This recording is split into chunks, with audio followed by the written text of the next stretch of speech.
Hello, Assalamu alaikum. Welcome.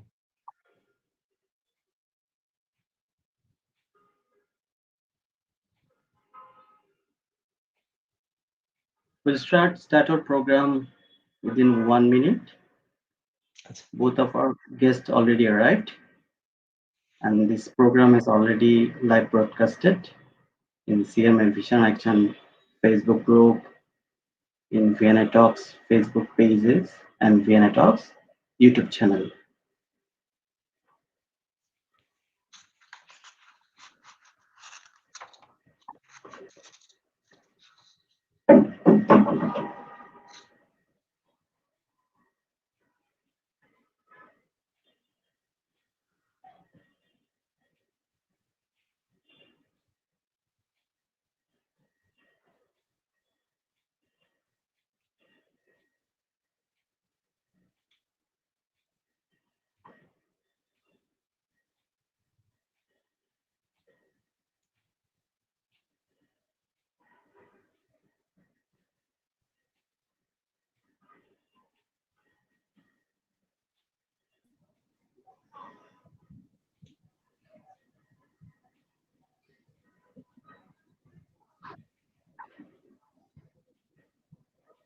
Okay, we are starting our program. Good evening. Do you know the current USD LIBOR market is worth more than $200 trillion? Do you know the most dominated benchmark rate, the LIBOR, which is dominating for the last 50 years and odd, will be no longer available after 2021? Do you know LIBOR, which is widely used for lending, widely used for corporate bonds, and widely used for derivative markets, will be replaced by other reference rate, such as the SOFR, the USD rate, or SONIA or Watona, the Japanese yen currency? Yes, today's session actually designed for you to discuss and to understand actually what will happen here, what will happen for LIBOR. Very good evening and welcome to our VNA Talks second edition session. This is Yasir Arifin. I am working in BRAC Bank as LPP and Head of Business Planning. Along with me, we have two distinguished guests, Mr. Shaheen Iqbal. He is currently the Head of Treasury and Affairs, BRAC Bank Limited, and also the President of Bangladesh CFA Society. We also have Mr. Taimur Baig. He is the Managing Director and Chief Economist, DBS Singapore, the largest bank of Singapore. So viewers, we'll get all the answer in today's 1 hour session. We've actually split our session in two parts. First part will be the 45-minute session where our two distinguished guests will discuss on the relevant topic. And after that 45 minutes, 15 minutes is allocated for Q&A session. Today's program, which I already mentioned, this live broadcasted in Vienna Talks Facebook page and YouTube pages, also in the CMA Vision and Action pages. So you can put your comment or question in the comment box and we can see it from here and we'll definitely get back to you with the relevant questions. The purpose of Vienna Talks is to have a knowledge-based society, mainly for the CMA professionals and also for the finance professional who is working in different arena, including the financial institution and other part of the market. And to have enriched that part, we actually started the Vienna talk session early this month. And in our first episode, we have Mr. Arif Khan, the Managing Director and CEO of Ideal Finance Limited, who talked about the leadership, who talked about the managerial skills, how to develop and to have the proper roadmap. In today's session, which is mainly it's a very technical and contemporary session, and based on the transition of the LIBOR to the SOFR mainly for USD currency, and we also hear from the other distinguished guests about the different currency like the euro, GBP, or Swiss franc, what will happen for them in next 45 minutes. So rather having talking from my side, now I'm inviting our two panelists. First of all, Mr. Shaheen Iqbal, I don't know, he's blinking. So let's go to Mr. Taimur Baig about actually what will happen to LIBOR and by when this transition will happen. So Mr. Taimur Baig, the managing director of DBS Singapore, previously he worked in Monetary Authority of Singapore, also worked in IMF, Washington. He worked in the Deutsche Bank, Singapore, representing the Asia Economist for more than 10 years, have a versatile background, but Bangladeshi origin. Mr. Taimur Baig. Thank you very much, Mr. Arfin. Pleasure. Assalamu alaikum, Dhaka. Assalamu alaikum, Bangladesh. It's a real honor for me to be able to, share some of my learnings with the audience here. So those of you who are watching live on Facebook or any other medium, I hope, you will find the next 30, 40 minutes of discussion that I will have with Mr. Arfin. And so, Yasir, we have lost our friend, Mr. Iqbal. I think the connection problem. I'm Okay. locking him. So inshallah, he'll join us and we will also hear from him. Mr. Arfin very kindly had given me a set of questions and considerations for today's discussion. And I think that has helped me also organize my train of thought well. He has already pointed out that when you talk about LIBOR, the London Interbank Offer Rate, and the US dollar LIBOR, which is the US dollar version of that rate, it is as large a benchmark interest rate that has there ever been in the history of finance. So although it's only about 50 years old, I think it was sometime in the late 1960s, some Greek banker in London started forming this cooperative of a bunch of banks who will survey each other every single day, and in the morning will come up with an indicative rate of what was the bank-to-bank, as you call it, interbank unsecured lending rate. And that became very large as the world of structured finance, as the world of derivatives began to enlarge, and any sort of interest rate product basically started getting linked to this LIBOR rate, particularly the US dollar LIBOR rate, for a very simple reason. The US is a very, very large market.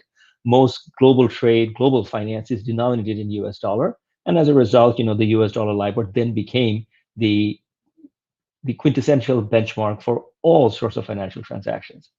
So Mr. Arfin told you that there's about $200 trillion worth of LIBOR products. So let's get a sense of what those are. So these is basically the combined notional value of derivatives, loans, and bond contracts. These are tied to the US dollar, and they add up to about 200 trillion. 200 trillion is an extraordinarily large number. Just get to think about, China's GDP is about 16, 17 trillion. So we're talking about 10 times the size of China's GDP and more, just in terms of LIBOR US dollar linked products. And on top of these derivative products, there's also a very large cash market related to LIBOR. I have a mortgage in America, which is actually linked to LIBOR. And to actually find out what's going to happen in transition time, about $10 trillion worth of cash products like floating rate notes, syndicate loans, mortgage-backed securities, student loans, structured notes. All of these things are also a very big part of day-to-day finance. It's basically the blood running through the vein of global finance is LIBOR-related products. So about 6 years ago, 7 years ago, 2014 or so, in the aftermath of the global financial crisis, the Financial Stability Board, the Federal Reserve, the Bank of England, the European Central Bank, all of them came to the conclusion that there had to be some structural changes in global finance to not allow the sort of scandals and the lapses in risk management that had taken place leading up to the global financial crisis. They wanted to prevent all of those things.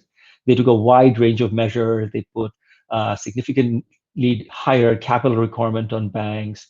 They added transparency and disclosure in a wide range of financial transactions. And because there had been some scandals about collusion among a group of bankers in setting this LIBOR rate, it came to the conclusion about 4 or 5 years ago that you cannot have a small club of bankers coming up with some sort of an indicative rate, which is not really based on anything but their experience, their old club way of coming up with a number at the beginning of every morning, and you can have front running of that trade. You can have all sorts of malfeasance.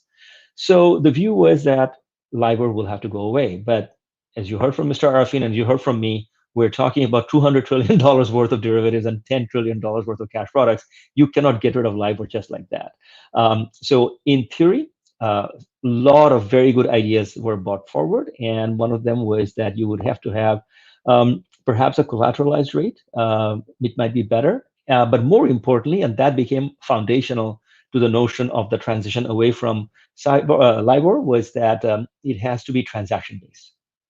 So it can no longer be just a bunch of people sitting in the morning and saying, this is what I think is the day's overnight interbank rate is. It would be actually based on the past 24 hours worth of overnight transaction, at what rate it was happening. And the view is that, actual transactions reflect actual risk as opposed to notional risk. And therefore, we should go to that. So this is where this idea of, secure overnight borrowing rate, SOFR, SOFR, came up. And the Americans will use this. Now, like I said earlier, very interesting, useful, constructive discussions leading after the global financial crisis led to the birth of this need for transition. But sitting here in 2021, life is a bit complicated. For example, the US market is heading towards SOFR, securitized, so collateralized overnight transaction. But the rate that will be used in the transition in the UK, which is called SONIA, is actually based on an unsecured rate. Similarly, in Singapore, which we call SORA, based on an unsecured rate. So there are countries where you will have a secured overnight rate in the transition away from LIBOR, and there are countries where you will have unsecured rates. So this is going to create, some spread, and what that means in finance, what we call cross-currency basis. All those issues would come up. Yasir, just for the sake of simplicity, I will not get into that much detail. Maybe during Q&A we can get into greater detail, but generally speaking, that's the point, that it is not a uniform worldwide transition to a single overnight rate. So we're not going from LIBOR to a LIBOR equivalent that is just based on transaction. In fact, in some cases it's secured, some cases it's unsecured. Now, if we were having this discussion, say 6 weeks ago, there would have been great deal of urgency because the view till that point was that by the end of 2021, the world would have to move on from LIBOR to SOFR and SONIA and SORA and all sorts of other rates in Japan and Europe and so on. But because of COVID, because of some degree of unpreparedness among the financial community, the alternative rate setting body, ARCC, they basically said that, let's delay this. So now, as of December 2020, the view is that IBA, which is the global rate setting publishing body for LIBOR, they will continue to publish LIBOR all the way till June of 2023. So a big departure, basically like an 18-month delay in this huge transition that has been planned for about 5-6 years, but now thanks to COVID and some degree of unpreparedness, it will now get extended to June 2023. This is actually good news. You don't have to actually transition from LIBOR. All the various 2-year, 3-year, 4-year LIBOR contracts that were issued 2, 3, 4 years ago, more or less will have expired by the time mid of 2023 comes along. So the risk of a disorderly transition, lot of products in one little bottleneck trying to switch from LIBOR to SORA or SOFR or whatever it is, will not be the case. So I'll give you an example. In the US dollar investment grade floating rate notes, which are largely or almost exclusively linked to LIBOR, 80% of them will expire by the middle of 2023. And therefore, only about 20% of outstanding bonds would require refinancing or rescheduling, or the various fallback clause that have been put in place by IBA in conjunction with ARCC and the Financial Stability Board. All of those things will then come to fruition, and the transition would be far more smooth. So as I said earlier, that the main alternative reference rate will be SOFR. We will go from US dollar LIBOR to the secured overnight financing rate in the US, and this funding rate in the US. Now, why have we not been able to have very high degree of preparedness? Why do we have to have a seminar like this in January of 2021 when the Financial Stability Board and the Federal Reserve have been giving guidance to global banks and market participants for about 5-6 years, more than half a decade, about this issue? Well, perhaps there is something about the structure and the way SOFR and all these alternative rates are being prepared, that there is some shortcoming. I'm putting this out as an open question. I will give you a few examples and arguments around that. Why haven't we seen, for example, derivative structures who should be jumping at this alternative rate and coming up with 2, 3, 4 year products? Why isn't it? So first and foremost, a big distinction, and this is one of the questions that Mr. Arfin had sent me earlier, is that LIBOR is a forward-looking rate. Today, you and I, two bankers, come to a conclusion that for an overnight, 7-day, 30-day, 90-day basis, what should be the interest rate, taking into account my perception of your risk and your perception of my risk. SOFR or any of these alternative rates are not going to be like that. Because again, I think the global regulators were not comfortable with a degree of projection based on very little data. They felt that what is really needed is historical data. What was the amount of transaction that was taking place at 1-day, 7-day, 90-day basis in the past, and what were the rates around that? We will average that out, and we will get a sense of what the rate would be for overnight today. And if you want to set like a 30-day, 90-day rate, we will keep on adding those 1-day rates and start compounding them as the time goes forward. You can write a contract saying it's SOFR plus something, but you don't really know what the SOFR is till the end of the tenor of the product. So as long as you're engaging in a bilateral or a multilateral overnight transaction, SOFR would be almost identical to LIBOR. But the moment you go beyond overnight to 7, 30 days, it's very different. It's a very backward-looking rate as opposed to a forward-looking rate. So cash payments for a compounding period are derived from average daily SOFR rates over that tenor. So they're therefore determined at the end of the period. The other issue, besides the fact that one is forward-looking, one is sort of backward-looking, and there's some degree of uncertainty about the rate till the tenor is over, is the issue of credit risk. See, in the past, you're a banker, I'm a banker, you know my bank, I know your bank, and if we are setting the interbank borrowing rate between the two of us, the notion that I have about your bank's creditworthiness will also be embedded in that LIBOR rate. So, for example, think about 2 days before the Lehman Bank crisis back in 2008. If Lehman was part of the LIBOR setting community, then that morning, the interbank rate, as far as Lehman was concerned, would have been completely different from the way it was being set vis-a-vis another bank, because everybody's perception of Lehman's risk was significantly higher. So LIBOR reflected a bank's credit risk in part because it is an interbank rate. SOFR, in contrast, is derived from overnight U.S. Treasury transactions. So, it's closer to like a risk-free rate as opposed to reflecting the risk of the banks in the system. So again, very, very different. And as a result, for example, if you start compounding overnight rates and take it to say 90 days, so like a 3-month LIBOR rate in the past, that would diverge from risk-free rates. At overnight, very, very close, unless there's a crisis, not much different. But by the time you extend it out to 3 months, the 3-month LIBOR would have been very different. That spread was very useful for financial engineers in the finance industry. They would use it as a hedge for investors who were seeking to protect themselves against deteriorating credit conditions, the LIBOR Treasury spread, or as Greenspan used to call it, the LIBOR-OIS spread. All of those will sort of disappear as the risk-free rate is the main rate to use. SOFR, which is a collateralized overnight rate, will come to being. So these are some fundamental differences from a LIBOR type situation to a SOFR type situation. And again, as I said, that when you start looking at across geographies, if you had apples to apples around the world, then you don't have to worry about sort of cross-currency, cross-country risk gap in measurement of these various rates. But now, if the SONIA in the UK is unsecured and the SOFR in the US is secured, then when you are trying to do like a receive one rate and pay another rate, you also have to worry about this sort of cross-currency basis, cross-country risk spread, and so on.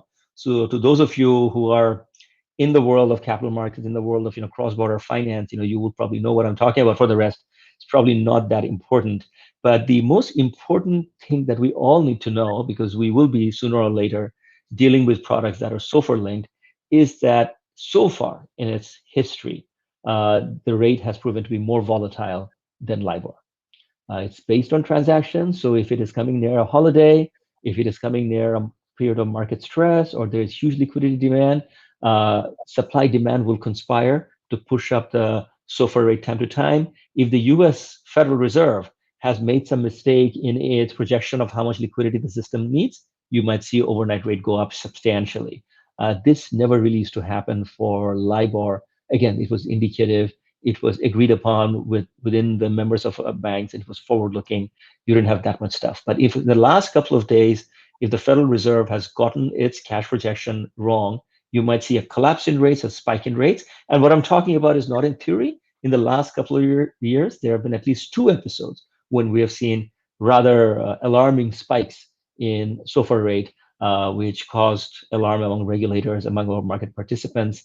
But it's been okay. I mean, once or twice fluctuation over a couple of years is not a big deal, especially last year when the global financial system did go through significant amount of stress because the central banks were very proactive in injecting liquidity.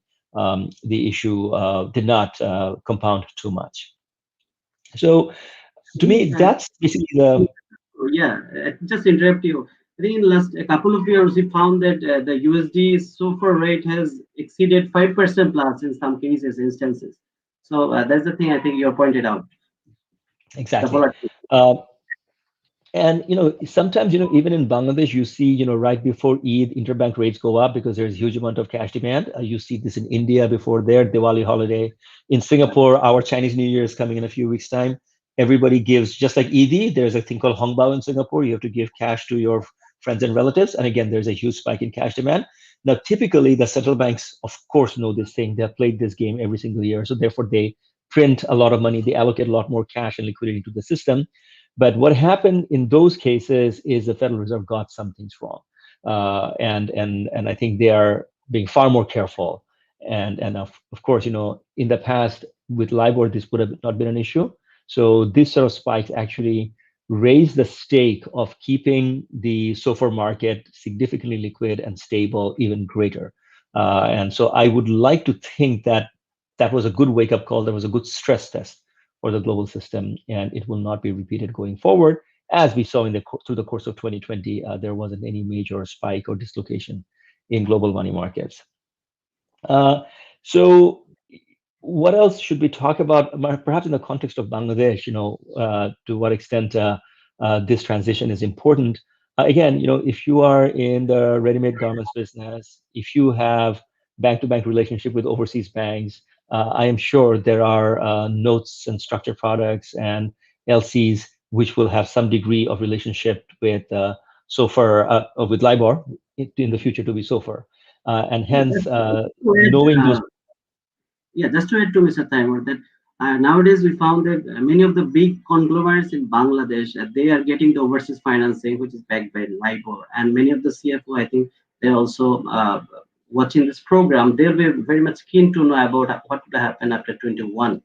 Basically, from the multilateral, bilateral, or even the private banks who are actually lending directly to these conglomerates. Right. So firstly, the good news that I brought up at the very beginning, that it's not 2021, now it's 2023. So some breathing room, 18 months Yeah. extension. So shobai khushi. But it is coming. It is coming. It is a legacy of the global financial crisis. Nobody wants a group of bankers to determine this. The demand is that the entire financial community should determine overnight lending rates, figure out what the risk-free rate is, and all the benchmarks should be based on that actual transactions, not indicative rates, not just banks, but all of financial sector. So when you look at the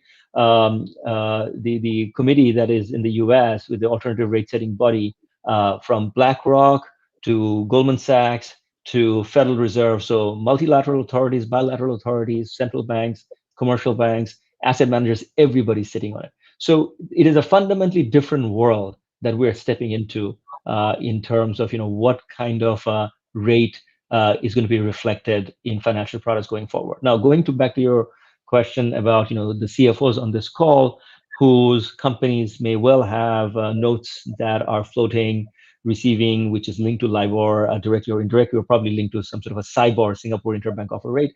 The transition has to be prepared. Now, there are all sorts of protocols in place, so I would urge those interested to go to the ISDA website and the IBA website. So these are the major institutions which are sort of looking at the technical aspects of how to transition from a product that has LIBOR linkage to a SOFR linkage. It is algebra heavy, but it's not rocket science. You basically have to see the relationship between the SOFR rate and the LIBOR rate. You look at the historical relationship, you calculate the spread. Is it a maximum minimum difference, or is it the median? Is the transition is going to be based on a 64-day average or a 365-day average? Those sort of simple rules have been proposed so as to minimize the shock to somebody's mark-to-market position once the transition takes place. But I think we should all be cognizant that chances are volatility would be greater in the transition to SOFR. And therefore, from a risk provisioning perspective, from a cash flow projection perspective, one might have to take into account a wider risk profile. Whereas in the past, the LIBOR linkage, you just went to sleep, didn't really worry about it. It was so big and so deep.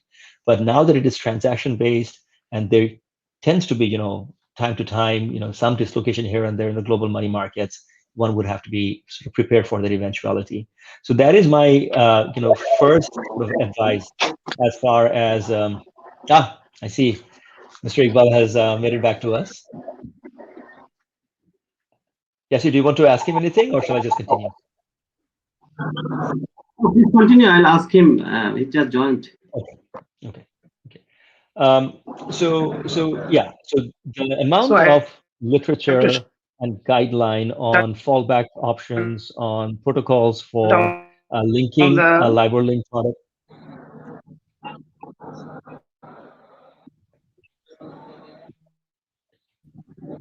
Okay. So the protocols and the fallback options that are available are widespread.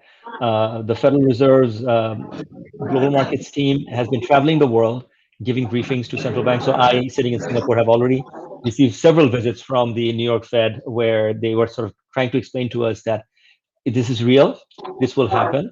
Of course, at that time, they also said there'll be no delay, but they were not right about that. There has been a delay, but they wanted the rest of the world to get serious. The view was that in the US, at least on the cash side, the transition was happening quite rapidly. On the derivatives side, they were not pleased that the derivatives traders are not engaging in SOFR link transactions as enthusiastically as was hoped. And the LIBOR link products were truly alive, but some of them are, of course, on a short tenor. So I suppose once the transition date comes, they can all move on to the SOFR link products. But the fear with the Federal Reserve has been that the rest of the world has been really behind. Yeah, one thing to know from the viewers' perspective, you see, the derivatives market is almost 85% of the total LIBOR market. So as they're not interested, so from transition perspective, as we have the time period till 2023. So what is your view, or from the market perspective, that how they will react when the transition will happen? So let's be clear, right? I mean, derivatives are notional, right? They're not actual cash. So therefore, you may spend $1 on a derivative, it could have a notional value of 100. So therefore, the 200 trillion number sounds exceptionally large, but it's not like there's $200 trillion worth of cash online. These are notional values of various derivatives, and by definition, there are back-to-back transactions, and they sort of cancel each other out. Only in terms of massive market stress would you see settlement risk around derivatives. So I wouldn't put too much emphasis on the derivatives number, which is very large. $10 trillion in cash product, in my view, is the real issue. I mean, that is 50% of US GDP. I mean, it's an extraordinarily large number, right? So you would have to think that, mortgage-based securities, student loans, these things are traded every single day in markets as prolifically as derivative products. And to what extent, those products are not transitioning, I think would be a greater degree of worry, because at the end of the day, there are not too many derivatives that have like a tenor of 5 years or 4 years. So if people know that mid 2023 is the D-Day, by 2020 to 2023, they will clear it out. So I wouldn't worry too much about the derivative aspect. But on the cash side, also I think there is equal amount of concern that the transition may be a little more complicated, especially because, as I said earlier, that the design is such that if you write a 3-month SOFR-based contract, you actually don't know the rate that you are signing the contract in. It will be based on the 90th day, looking backward, all the transaction-based compounded overnight rates and what that number is. Now, of course, you will have a yield curve, and there will be very good ideas about what the 3-month futures expectations are, and the pricing will be influenced by those instruments. Obviously, right now we're not going back to the Stone Age. There will be a yield curve. There will be indicative pricing along the tenor of the yield curve, but it will create discomfort among people because, as I said earlier, it doesn't reflect any credit risk as far as the banking system is concerned. And secondly, it is completely backward looking. There's absolutely no forward looking element to it. But people just have to get used to it. I can say with all seriousness that this is fait accompli. There will be no cancellation of the transition. It's gotten delayed. I think COVID was one factor, and also I think that they may have been overestimating the capability of getting the whole world going. But and at the end of the day, although it's a global initiative, dollar SOFR is something that the American regulators want to do it. They'll just go ahead and do it, even if the rest of the world is not prepared. They'll just do it. They just want to make sure everybody in the U.S. jurisdiction is ready. Okay. So I think I don't know whether Shaheen Mr. Shaheen, you are watching or hearing our program. Mr. Shaheen, are you with me? Okay, he's suffering from electricity issue in his house, so that's the problem. I think he's joined with us on mobile phone. Let's see.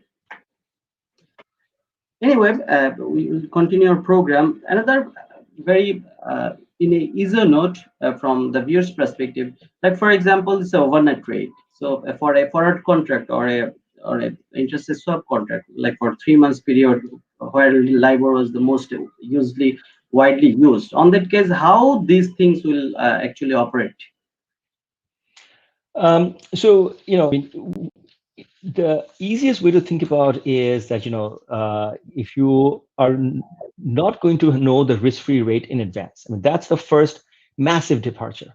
And so if you want to create a 30, 90, 180-day product, you basically have to say, instead of calculating in advance, as the day progresses, every day's rate, the SOFR rate, will be determined based on the transaction of the past 24 hours, and it'll be compounded.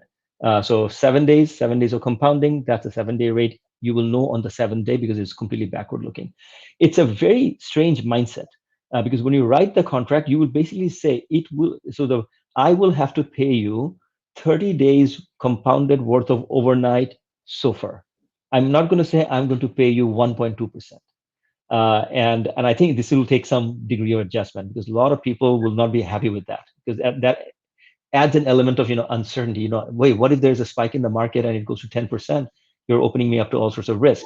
So around that, I think you'll have to write a derivatives contract that if you want to hedge yourself any sort of fluctuation of the 7-day SOFR rate from the overnight SOFR rate, here is a hedge that we offer you, and you might pay a little few basis points to cover yourself against that. I can see products like that coming up because it is what it is. You will not be able to see it.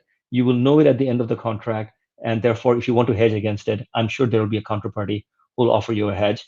All this is very, very different from the way the LIBOR OIS spread used to work, where you can look at a 30-day LIBOR, you can look at a 30-day risk-free rate, and you say that spread right there is the spread that is showing the risk in the financial system or the banking system, and I want to hedge against that. In fact, that was a very useful gauge in the 2007-2008 crisis. In fact, for people like Alan Greenspan and Ben Bernanke, for them, LIBOR OIS spread used to be the best indicator of market risk. So if they were working today, they'll have to come up with a different indicator, maybe some sort of a SOFR futures minus U.S. Treasury overnight rate or something like that. Is there any chances you see after 2023 that the demand may create for other than overnight rate to have something like that in SOFR area for US dollar? Absolutely, it is bound to. So already the IBA and the FSB and the rate setting bodies, they have all sort of come up with these work program, if you will, that what is known as hardware approach versus like a post SOFR amendment approach. So the hardware approach is if you think about a benchmark like a term SOFR or the next compounded SOFR and stuff like that, or you can just say that this is still, the market is a bit immature. Let the borrower and the lender decide what the rate is. Simple as that.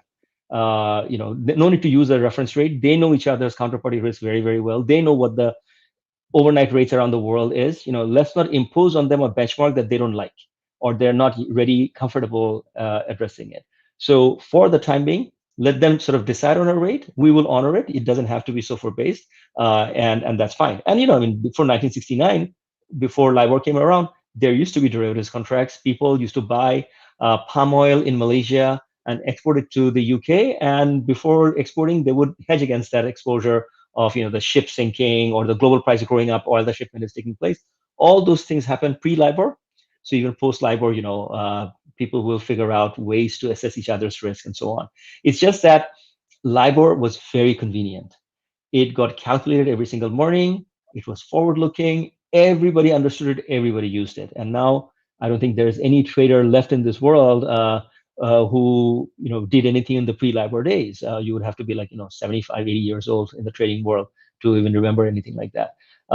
So it is what it is. Got to deal with it. It feels uncomfortable, especially this issue that it is backward-looking and it will not allow you to know the rate in your contract till the contract expires. Is very, very odd as a shift. Okay, Mr. Taimur, you already mentioned that the SOFR is an unsecured instrument vis-a-vis the SONIA, which is the Great Britain pound, so which is actually unsecured. So actually, from these two important currency perspective, you see that their foreign exchange related hedging or other things which markets are regularly doing. So do you see any kind of implications that the one is secured, another is unsecured? Well, I mean, on paper, there will be more complications as a result. I mean, already today, traders around the world will try to see, let me just break it down, right? I mean, maybe not everybody in this call is familiar with what I'm about to say, so I'll make it very simple.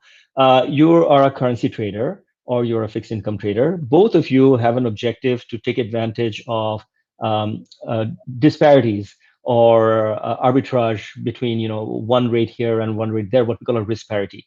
So if the US has an interest rate of 1% and UK has an interest rate of 0.5%, if you believe the exchange rate between the two countries is going to be constant, then of course you should borrow money in the UK and invest in the US at 1%, and then you're making like a risk-free 50 basis points profit.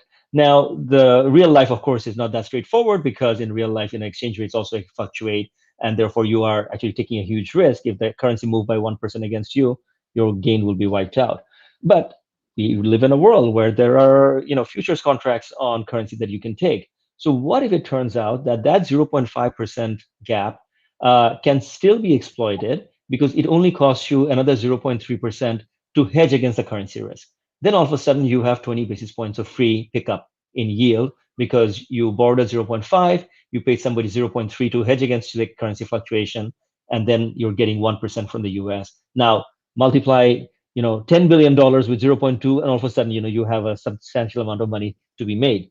So those sort of things are simple when you know what that 1% rate is and what the 0.5% rate are, both reflecting apples. But now one is an apple and one is an orange. So you have another complicating factor that the US rate is a risk-free rate. This one has some degree of credit risk in it. So you might have to hedge against the credit risk as well, or you might have to get a sense of what's happening in America. So yeah, one more degree of complication. But trust me, there are very adept derivative traders and structurers out there. They will be able to figure all these things out and write clever contracts and make tons of money, even in the post-LIBOR world. Okay, now coming back to the preparation of the Singapore, the Monetary Authority of Singapore, or DBS that you have as a developed economy in Asia. So how you are preparing yourself from your company perspective or country perspective? That's the first thing. Very and second, expensively. Yeah. Sorry, go ahead. The subsequent question is actually the tips and suggestion for Bangladesh, the financial market, also the regulatory authority. Any that how they can, because you see we see very tiny preparation from our end as the derivative market is not that big, and only the US dollar and a few banks who have you see the offshore books or the USD books. But still, I think after 23 to avoid the complexity. So how we should prepare for ourselves. So that two Well, view I think we want. first of all, as soon as COVID is over, I urge BRAC Bank to make one more visit to DBS, and we'll be happy to, host a seminar or a whole day of workshop. Because yes, so Singapore has been approached by the U.S. authorities from the beginning of the transition-related work that began. The rate that the government of Singapore has arranged is what is called SORA, Singapore Overnight Rate Average, and it's a volume weighted average rate of all the borrowing transactions that happen overnight between 8 a.m. and 6:15 p.m. And there's a website set up by the Monetary Authority of Singapore where anybody can go see the methodology, see all the inputs in the transaction, and start using it to create SORA linked products. And in Singapore, a very big residential real estate market, very big commercial real estate market, and of course, it's a very large banking hub. And therefore, the demand for LIBOR linked products or SORA linked products going forward, substantial. So in Singapore, what the LIBOR equivalent was SIBOR, Singapore Interbank Overnight Rate, which will now be replaced by the SORA. And I think even if the transition were to happen by the end of 2021, Singapore was more or less ready to make the transition. As you said, that this issue probably would not have been that relevant in the context of Bangladesh 15, 20 years ago. But today, Bangladesh is a big export powerhouse. A lot of companies have dollar revenue receipts coming from, or rather hard currency revenue receipts coming from, various jurisdictions, whether it's in dollar or any other currency. And also, as we increasingly see, they are accessing the international capital market and they borrow money in the international capital market to take advantage of, I don't know, the stability of the Bangladesh taka. So even if they have loan payments in dollar but receivables in taka, they can still manage that risk, or they have natural hedges available because they're an exporter and they get dollar revenues. So for a lot of companies going outside of Bangladesh and taking advantage of a liquid market where they can get international bankers assess their credit risk to be fairly competitive and therefore offer them loans at a competitive rate, I think is very attractive. And I am sure all of those loans have some degree of LIBOR baked into them. And in a couple of years' time, those LIBOR numbers will change to SOFR numbers. This is why I would urge everybody who have exposure to these sort of loans to go to the IBA website, to go to the Financial Stability Board website, and look at all the notes that have been issued in terms of dealing with legacy products, in terms of dealing with fallback, that if you cannot find a seamless way to change your product from a LIBOR linked to SOFR linked, what are the protocols you need to follow? What sort of formulas are standard and acceptable across counterparties? Because you don't want to reinvent the wheel. People have been thinking about these issues for the last half a decade. They have come up with a wide range of guidelines of how to take a LIBOR linked product and turn it into a SOFR linked product, and how to minimize transitional cost, minimize a mark-to-market position changing as far as the bank and the counterparties are concerned. All of those things are very well documented. And in the context of Singapore, they have been documented. I know in London, the same story. Bank of England has been assiduously working on this, and the US, same story. So if one needs a helping hand, absolutely no shortage. There are thousands and thousands of pages of documentation on products and legacy and fallback. Okay, thank you. I don't know we'll get Shaheen Iqbal in our program because he has some electricity issue on his house. So anyway, uh, Mr. Shaheen, are you with us?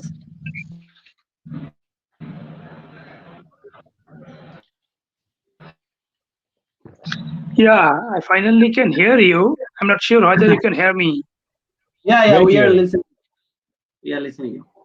Okay, Mr. Shaheen, we already have a half an hour session, and Mr. Taimur have actually covered his part as well as your part. So due to time limitation, uh, Excellent. okay. So we are coming to Thank you, you. Bhai. I, yeah, Okay. So from Bangladesh perspective, Shaheen, if you just give us some light on actually how the Bangladesh economy, the big financial institutions, they are preparing of this transition. I think a few aspects. One thing is that the contract that we have now, um, this contract we have to review. We have to either insert a fallback clause uh, or harder approach. So we are trying to negotiate with our counterparties on what would be the benchmark replacement rate. So this is first and foremost important thing. And at the same time, we do have to understand that, say, if LIBOR ceases to exist by December 2021, we really have to prepare ourselves within June this year. Already, central bank has issued a draft guidelines whereby they mentioned that 6 months before the cessation, you have to discontinue taking any loan tagged to LIBOR. So I think we all have to prepare first the existing loan that we have that is beyond 2021 to rewrite the clause, agree with the counterparties so that we have a fallback option.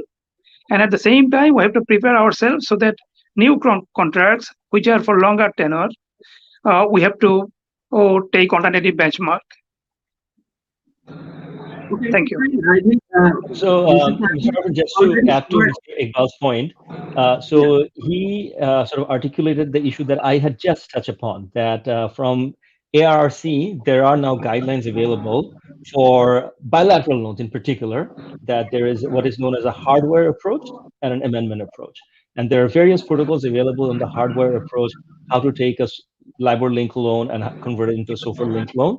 And as far as the amendment approach is concerned, lots of flexibility. If you are not able to come to a formula that they have recommended that is useful or suitable for your contract that you have with your counterparty, as long as you and the counterparty can come to a gentleman's agreement, decide your own rate. So that's the sort of flexibility that they're trying to come up with, so that again people start transitioning instead of just waiting around. And I think Mr. Iqbal probably missed the earlier part of my discussion. So just to give him that good news that IBA has sort of delayed the full implementation of the transition all the way to June 2023. So you have some time.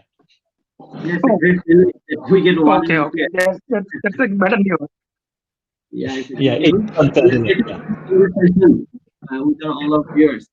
So, Mr. Shaheen, another supplementary question is that you already mentioned about the long-term contracts. In terms of long-term contracts, the transition. So my query is that for example, with my counterparty, if LIBOR rate and the SOFR rate that has a certain mismatch, that is, this two rate is not equivalent. On the case, one of the party, either the counterparty or this one, has to take a certain you see a provisional loss. So, what do you think and how it will happen? Because it's not possible that each and every case the transition will be equal to the LIBOR rate. So I just want to hear from you actually how it will happen the transition.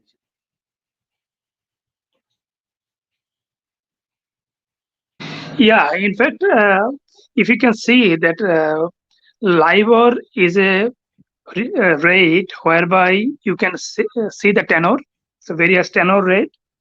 Then again, you have a counterparty risk built on it.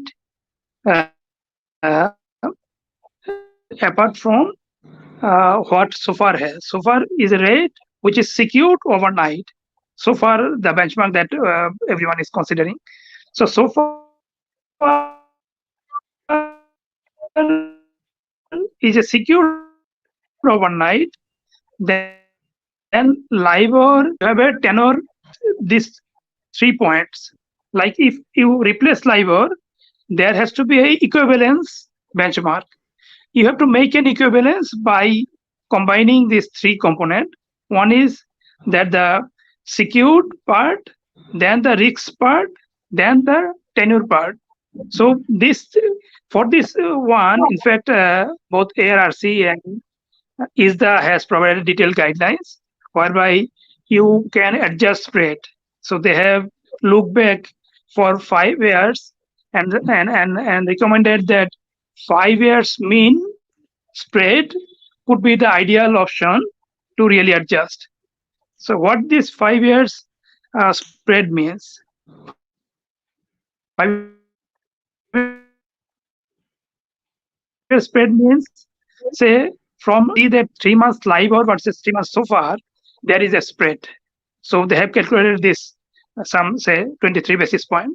So this 23 basis point would be added as a spread adjustment after you calculate the 3 month compounded so far. So you adjust this tenor with a compounded so far, then you adjust spread. So this is how the ARRC and ISDA also recommending.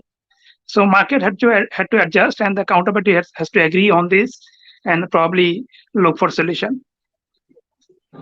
So, and absolutely Am I clear on this? critical points made by Mr. Iqbal. So you can also extend that notion to how the interest rate swap market works versus an overnight interest rate swap market works right now. So LIBOR OIS rate would have a much higher spread because it is containing the term premia, the credit risk premia, which that overnight secured rate SOFR is not going to create. So if you look at a SOFR OIS curve, it would have maybe about a 40 basis points lower slope than the 3-month LIBOR OIS curve. And if you look at it over the last 3-4 years, both products have been around. You can then start calculating what the average spread is. So then if you need an equivalent product, you basically use that average gap of the last 5 years, 4 years, based on historical data to create it. So again, this is not rocket science. It's basically just saying that, there used to be products that were unsecured. There are some products that are secured. The gap between the secured and the unsecured is the spread, and I'm going to use it to create my transitional adjustments. Simple as that. Right. Thank you. Excellent. Yeah. Yeah. You can understand in a very easy way, actually, how in real life for each transaction it will happen. So we see that this will definitely help us because the new transfer rate, but definitely with the new uh, supplementing things or the new edition, there is always a challenge. So I just want to know the challenges in terms of the risk, in terms of the legal aspect, the system readiness, the processes, the customer awareness, and the counterparties. I think some of the point is already covered, but if one or two or three important things that you want to highlight, both for Mr. Taimur and Mr. Iqbal. So for me, I mean, the boring stuff is actually the important stuff. Accounting, valuation, funding, hedging. These 4 things have to be aligned. And I think right now, outside the US, maybe outside of US and Europe and maybe a few other developed markets, I don't think the alignment is there. I don't think the financial institutions, accounting entity and the treasury entity, they're all in sync in terms of figuring out the transitional needs. So I think that's the most important part, that you cannot just say the capital markets team that does structuring, they will figure it out. No, it's not going to be like that. You have to get your funding team, the accounting team, the hedging team, all to work together to figure out the transitional arrangements. So I think that is the one critical part of preparedness that needs to be established, and the central banks have to step up. They have to educate and they have to nudge the financial sector and the corporate sector to get serious about it. So get the banks and the corporations all on the same table and make sure that we all understand the transitional risks that are in the horizon. Even if it is getting delayed, it's coming. So need to get serious. Okay, Mr. Iqbal.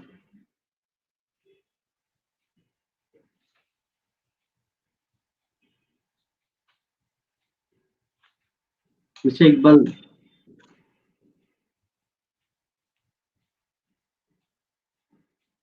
Okay, Mr. Taimur. So interesting thing is the preparedness that from the accounting firm or the corporate bodies. So in this COVID situation for last 1 and 2 years, we see that the job market and it's not up to the shape. And from your point of view, found that there's opportunity from the professionals, like many of the viewers here who are or accounting or finance professionals, and there are a lot of things they can do in the coming days if they focus in the right to it. That these are the technical and important things happening throughout the world. So What do you say? Absolutely. I mean, if you think about it, these sort of waves happen time to time.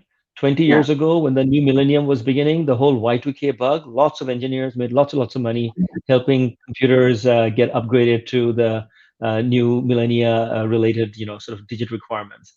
So similarly, in the last 10 years, we've seen a lot of major financial sector reforms, which have necessitated accountants to become very closely involved with the bank's reporting and disclosure to sort of become aligned with the new Basel requirements. This is as big, if not even bigger, as far as financial institutions' exposure, impact on their reporting, impact on their cost of hedging, cost of fund, all of those things are concerned. So I do think that in accounting and finance, there will be plenty of opportunities for people to have full-time as well as part-time consulting opportunities to advise corporates and banks alike. Yeah, just to add to the for the viewers, you see the Basel 3. I think this transition will have something Basel 3 plus plus or Basel 4, or even for the IFRS and IS the accounting standards. There will be some draft or new IFRS standards which will supplement mainly for the financial instruments. Definitely, the experts or the professionals who are working in this area, that will be a significant scope for the coming years. That these messages only mainly for the viewers who are watching this, that the new opportunity will come. What Mr. Taimur already mentioned, that 20 years later after the Y2K, the new opportunities. So we have to grab this and we have to prepare this, because 23 is still a long way, and within 1.5 years, I think if anybody has neck to actually acquire or understand these types of technical things, that actually help them and also Right. help the society, the economy, and the facilitations.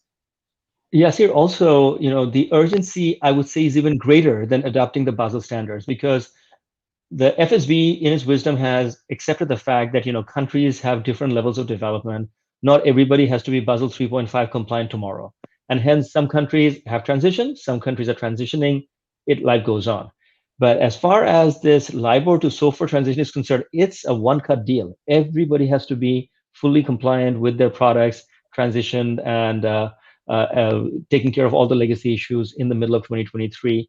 And there will be no special treatment for one country versus other, because these are financial market instruments and all counterparties have exactly the same visibility and risk exposure. So to me, the urgency and importance and the need to sort of get going is even greater. And therefore, again, those who know how to help corporations and banks with the transition will be in tremendous demand the next 3 years at least. Absolutely, absolutely. It's a huge area is opportunity coming in front of all of us who want to explore this.